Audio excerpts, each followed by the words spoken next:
বিসমিল্লাহির রহমানির রহিম। আল্লাহুম্মা সাল্লি আলা মুহাম্মদ। আসসালামু আলাইকুম। হিসাব বিজ্ঞান ও গণিত টিচিং হোমের পক্ষ থেকে আমি মোহাম্মদ নুরুজ্জামান গাজী সবাইকে জানাই আন্তরিক শুভেচ্ছা ও অভিনন্দন। প্রিয় সপ্তম শ্রেণীর শিক্ষার্থী বন্ধুরা, তোমরা সবাই কেমন আছো? নিশ্চয়ই ভালো আছো, সুস্থ আছো। বন্ধুরা, আজ আমি সপ্তম শ্রেণীর 4.1 বীজগণিত অনুশীলনী নিয়ে আলোচনা করব। আর এই অনুশীলনীটির আজকে দ্বিতীয় পর্ব ধারাবাহিক আলোচনার। তো বন্ধুরা, আমরা খুব বেশি দেরি না করে অঙ্কে চলে যাব। তোমাদের বাসায় যে কাজগুলো দেওয়া ছিল, অর্থাৎ একটা বাদে একটা আমি করেছিলাম, 1 করেছিলাম, 2 এইচডব্লিউ ছিল, 3 করেছিলাম, 4 এইচডব্লিউ ছিল, সেই অঙ্কগুলো তোমরা আজকে মিলিয়ে নিবা আমার সাথে। যারা পারোনি তারা অবশ্যই আজকে আমার সাথে অঙ্কগুলি মিলিয়ে নেওয়ার চেষ্টা করো। আর একটি কথা বন্ধুরা, যারা এখন আমার চ্যানেলটিকে সাবস্ক্রাইব করোনি তারা এখনই পরবর্তী ভিডিওটি পাওয়ার জন্য চ্যানেলটিকে সাবস্ক্রাইব করে নাও আর বেল বাটনে টিক দিয়ে দাও। তো বন্ধুরা, চলো আমরা আজকের যে অঙ্কগুলো এসডব্লিউ ছিল সেই অঙ্কগুলো করার চেষ্টা করি। দেখো, অঙ্ক ছিল প্রথম কি, এখানে একটা কথা বলি, এখানে ছিল প্রথম রাশিকে দ্বিতীয় রাশি দ্বারা গুণ, এটা ছিল, ঠিক আছে। তো আমাদের প্রথম অঙ্কটা কি, 5xy আর 6az। আমরা লিখব সমাধান, এখানে লিখব 2 সমাধান 5xy গুণ 6az। তো এটাকে যদি আমরা করি তাহলে কি আসতেছে, খেয়াল করো বন্ধুরা, 5 গুণ 6 আমরা এভাবে করে শিখেছিলাম। গুণ আগে a নেব, তারপরে x নেব, তারপরে z নেব, ঠিক আছে, তারপরে y নেব। দেখো তো কয়টা জিনিস আছে, 1 2 3 4, 1 2 3 4, ঠিক আছে। ওকে, 5 ছক কত বন্ধু, 30। 5 ছক কত, 5 ছক হচ্ছে 30। আর এখানে x, এটাকে আমরা নেব আর x টাকে নেব। তারপরে কি এইখানে একটু ভুল হয়েছে আমার বন্ধু, কি ভুল হয়েছে, যে y টা আগে নিয়ে আসি আর z টা পরে দিই, ঠিক আছে, এই y এই z। তো এই প্রশ্নের উত্তর, তোমার অ্যানসার কি হবে, 30 ax y z। অর্থাৎ এই 2 নম্বর প্রশ্ন যেটি বাসায় তোমাদেরকে দেওয়া ছিল সেটির উত্তর হচ্ছে 30 ax y z। উত্তরটি মিলিয়ে নাও। এরপরে কি আছে 3 নম্বরে, সরি 4 নম্বর, 3 নম্বর তো করিয়ে দেওয়া ছিল। 4 নম্বরটা হচ্ছে 8a স্কয়ার b, এটাকে আমরা সমাধান ধরে নিচ্ছি। 4 নম্বর সমাধান 8a স্কয়ার b গুণ -2b স্কয়ার। তো আসো বন্ধুরা, আমরা এই মাইনাসটাকে একটু সামনে রাখার চেষ্টা করি, এই মাইনাসটাকে সামনে রাখার চেষ্টা করি। তো 8 গুণ 2, এরপরে কি আছে, a স্কয়ার আছে, এরপরে কি আছে, b ইনটু b স্কয়ার, আচ্ছা। এরপরে আমরা করব, চাইলে আমরা এক লাইনই করতে পারতাম, মাইনাস আর দুগুণে 16 a স্কয়ার, আর এই একটা b পাওয়ারে কি হয়, যোগ, এখানে কিছু না, তার মানে একটা 1 আছে, 2 আর 1 3, 2 আর 1 কত হয়, 3 হয়, তাহলে b কিউব, উত্তরটা হচ্ছে 16 a square b cube. Answer লেখো বন্ধু, অ্যানসার লেখো -16 a স্কয়ার b কিউব, এটা হচ্ছে তোমার উত্তর। এরপরে আসো 6 নম্বর অঙ্কটায় আসো, 5 নম্বর করিয়ে দেওয়া ছিল। সমাধান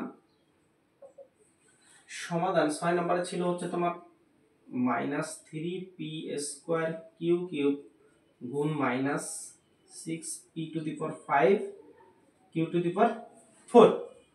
এটাকে আমরা সমাধান করব। সমাধান করলে কি আসতেছে দেখো, একটু নিচে লিখি বন্ধু।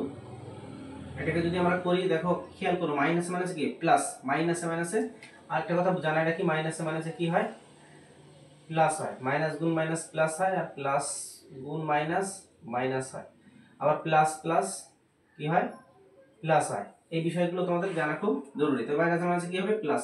আমরা লিখবো না, 3 গুণ 6 এটা লিখলাম।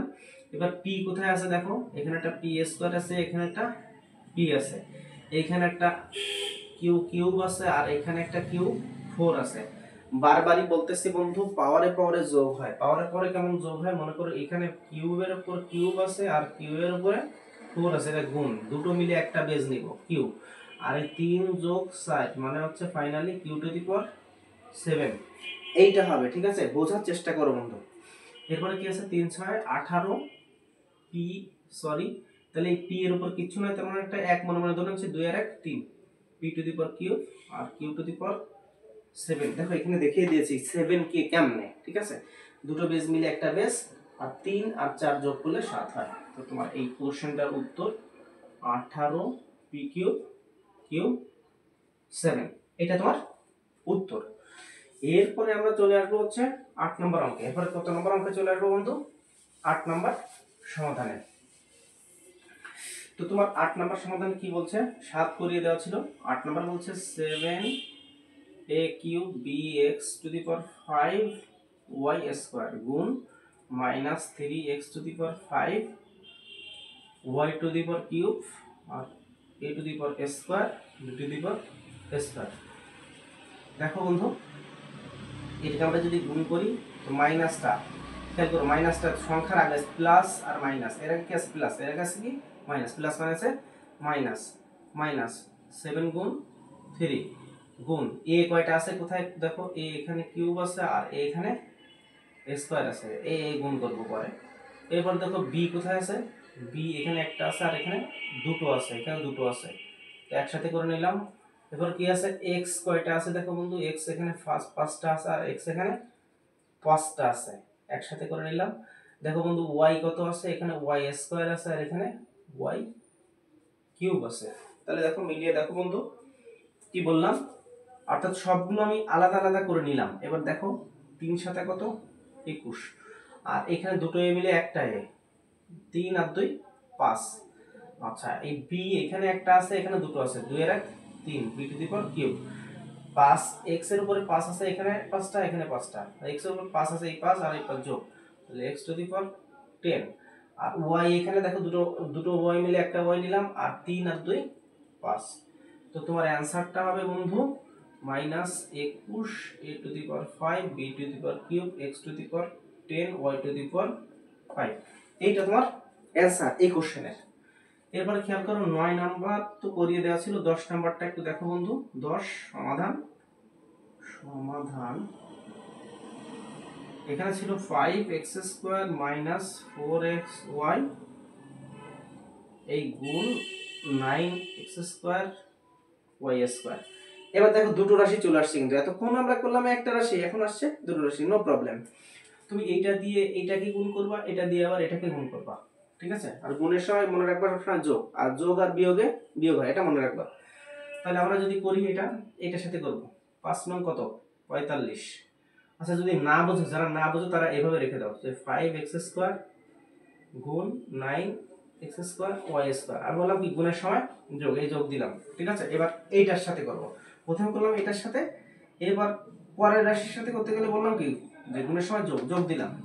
আচ্ছা যোগ দিয়ে এখানে ব্র্যাকেটে রাখো যে মাইনাস 4xy গুণ 9x স্কয়ার y স্কয়ার। ওকে, এটা বুঝতে পারছো? এইটার সাথে এটা গুণ করলাম আর এটার সাথে এটা গুণ করলাম, আর গুণের সময় বলছিলাম যোগ, যোগটা মাঝখানে রাখলাম, এই মাঝখানে। এবার দেখো 5 নং কত 45, এই একটা x স্কয়ার একটা x স্কয়ার, দুটো x স্কয়ার মিলে একটা x নিলাম আর 2 2 4 আর y স্কয়ার। এবার দেখো খেয়াল করো বন্ধুরা, আমি আরো একবার প্লাস লিখবো, কোনো সমস্যা নেই। 4 নং কত 36, এখানে x to the power cube y to the power cube, কেন এখানে দুটো x স্কয়ার আছে একটা x আছে, এখানে দুটো y স্কয়ার আছে একটা y আছে, এই জন্য এইটা আরেকটা লাইন লিখবো। যারা বুঝো না তাদের জন্য আমি এত লাইন লিখতেছি। এরপর দেখো প্লাস মাইনাসে minus 36x cube y cube, এইটাই তোমার অ্যানসার। তোমরা অ্যানসার লিখে নিবা। তো এই কোশ্চেনটার উত্তর দেখো, আমি আবার বলি এইটা দিয়ে দুইটাকে গুণ করতে হবে, আমি আলাদা আলাদা করে দিয়েছি। আর আমি বলেছি গুণের সময় যোগ, তো যোগটা আমি সূত্র অনুযায়ী ব্যবহার করেছি আর কি। তো খেয়াল করো এখানে আমরা সম্পূর্ণ রেখে দিলাম, রেখে দিয়ে সর্বশেষ প্লাস মাইনাসে এই মাইনাস করলে এটা অ্যানসার। এইবার দেখো বন্ধু তোমার পরবর্তী 10 11 করে দেওয়া ছিল, এবার হচ্ছে 12 নম্বর অঙ্কটা আমরা দেখি। আছে x cube y cube sorry x cube minus y cube plus 3x yz, এইটাকে গুণ করতে বলছে কি দিয়ে, গুণ x to the power 4 y। তো আসলে এইটা দিয়ে এবারে তিনটাকে গুণ করব, x টু দি পাওয়ার 4 দিয়ে x কে y কে 3x yz কে। আসলে তাহলে আমরা একটু করি, 3x x কিউব গুণ x to the power 4 y এইটা ব্র্যাকেট, গুণের সময় কি বলছিলাম যোগ। আসো মাইনাস ওয়াই কে x to the power 4 y, অর্থাৎ এইটা দিয়ে তিনটাকে আলাদা আলাদা করে গুণ করব। সব সময় আমরা কি বলছি গুণের সময় যোগ, তো মাঝখানে আমরা যোগ দিয়ে নিচ্ছি কিন্তু, ঠিক আছে এই যোগ। এরপর কি আছে 3x y z, এর আগে কেন প্লাস বসাইলাম না, প্লাস প্লাসের সময় কোনো বিষয় নাই, এজন্য আমরা বসালাম না, গুণ x to the power 4 y। আসো বন্ধু এরপরে কি আসতেছে, এই দুটো x মিলে একটা x, x to the power 7 y। এরপরে কি আছে বন্ধু দেখো, এই প্লাস মাইনাসে মাইনাস, কি আছে x টু দি পাওয়ার 4 আর y টু দি পাওয়ার, এই তিনটা আর এই একটা, চারটা y to the power 4 plus দেখো বন্ধু 3 আছে এখানে, এই একটা x আর এখানে চারটা, এখানে একটা আছে মনে মনে ধরে নিতে পারে, এখানে চারটা, তাহলে x টু দি পাওয়ার 5 আর y এখানে একটা আছে এখানে একটা আছে, তো তুমি y স্কয়ার লেখো, আর এখানে z আছে হচ্ছে একটা। তো এই কোশ্চেনটার উত্তর হচ্ছে তোমার x to the power 7y minus x to the power 4 y4 আর plus 3x to the power 5 y to the power square আর z। তো বন্ধু আজকে এই পর্যন্ত তোমাদের সপ্তম শ্রেণীর 4.1 বীজগণিত অনুশীলনী পর্ব 2 নিয়ে আমি আলোচনা করলাম। যারা পারোনি নিশ্চয়ই মিলিয়ে নিয়েছো, যারা এই এর পরেও বোঝো নাই তারা কমেন্ট বক্সে কমেন্ট করবা, আমি ইনশাআল্লাহ তোমাদেরকে সঠিকভাবে বোঝানোর চেষ্টা করব। বন্ধুরা সবাই আমাকে লাইক শেয়ার করে আমাকে অনুপ্রাণিত করো, যদি ভালো লেগে থাকে ক্লাসটি তাহলে অবশ্যই সাবস্ক্রাইব করতে ভুলো না। সবাই ভালো থাকো, সুস্থ থাকো, সঠিক প্রস্তুতি নাও। আল্লাহ হাফেজ।